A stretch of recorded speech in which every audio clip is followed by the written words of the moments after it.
কয়েকদিনের টানা বৃষ্টি ও উজান থেকে নেমে আসা পাহাড়ি ঢলে সিলেটের ৩টি উপজেলায় বন্যা পরিস্থিতি দেখা দিয়েছে। সুরমা, কুশিয়ারা, পিয়াইন, ধলাই ও সারিসহ বিভিন্ন নদ নদীর পানিও বাড়তে শুরু করেছে। ফলে কানাইঘাট, জৈন্তাপুর, গোয়াইনঘাটের নিম্নাঞ্চলের ২০টি গ্রামে পানি প্রবেশ করেছে। বসতবাড়িতে পানি ওঠায় নিরাপদ আশ্রয়ে চলে গেছেন এসব মানুষ। বন্যার পানিতে আটকে পড়া মানুষকে উদ্ধারে কাজ করছে বিজিবি, পুলিশ সহ স্থানীয় জনপ্রতিনিধি। ভয়াবহ বন্যার আশঙ্কায় ৪০টির বেশি আশ্রয় কেন্দ্র প্রস্তুত করা হয়েছে। পরিস্থিতি মোকাবেলায় সব ধরনের প্রস্তুতির কথা জানিয়েছে জেলা প্রশাসন। এসে আবার চলে যায়, কিন্তু এবার হঠাৎ করে কয়েক ঘন্টার ভেতর পানি হঠাৎ দ্রুত বিপদসীমার অনেক উপরে চলে আসে।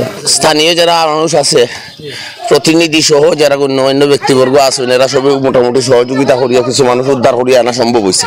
এলাকা থেকে মানুষ উঠে আসছে, আর গরু বাছুর তুলি আনছে, মুরগ ছাগল তা কিছু ক্ষতিগ্রস্ত হয়েছে। দুর্যোগ ত্রাণ মন্ত্রণালয় থেকে আমাদের নিশ্চিত করেছে আমাদের যত সহযোগিতা প্রয়োজন সর্বত সহযোগিতা আমাদের করবে। তো আমরা আশা করি যে এই দুর্যোগ মোকাবেলার জন্য আমরা সর্বত প্রস্তুত রয়েছি।